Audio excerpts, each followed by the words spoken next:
Oh yes, we had battery-powered radio. Yes, there was. That's as early as I can remember, we had a radio. One thing I remember back when Joe Louis was the heavyweight champion of the world, and we listened to the Joe Louis boxing matches.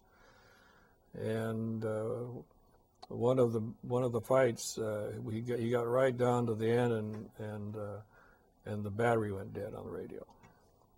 And we didn't know how it ended until the paper came out the next day.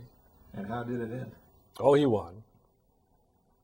But that was one thing that happened during those cold winters of 1936, when we were there isolated for so long. The radio, we lost the radio because the battery went dead, and we didn't have a way to charge it. We didn't have electricity then. We didn't have a newspaper for like 10 days at a time, because the mail carrier brought the newspaper and he couldn't get through. How did that feel? Oh, very much isolated. I hated winters for a long time. I just dreaded to see winter come, because I was afraid that was going to happen again.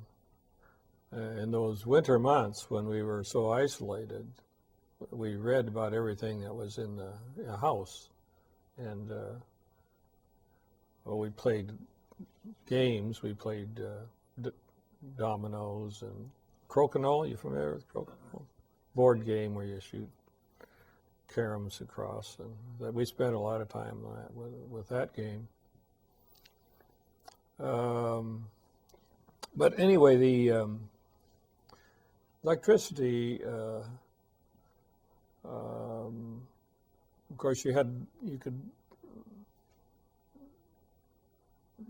light enough to read at night. I mean, when I think those lights that we had at that time, you couldn't hardly read anything at night. You had to do that during the daylight hours. With a kerosene lamp, you're saying? Kerosene lamps. Mm-hmm. They weren't very bright. You almost had to use a flashlight to see if they were still on.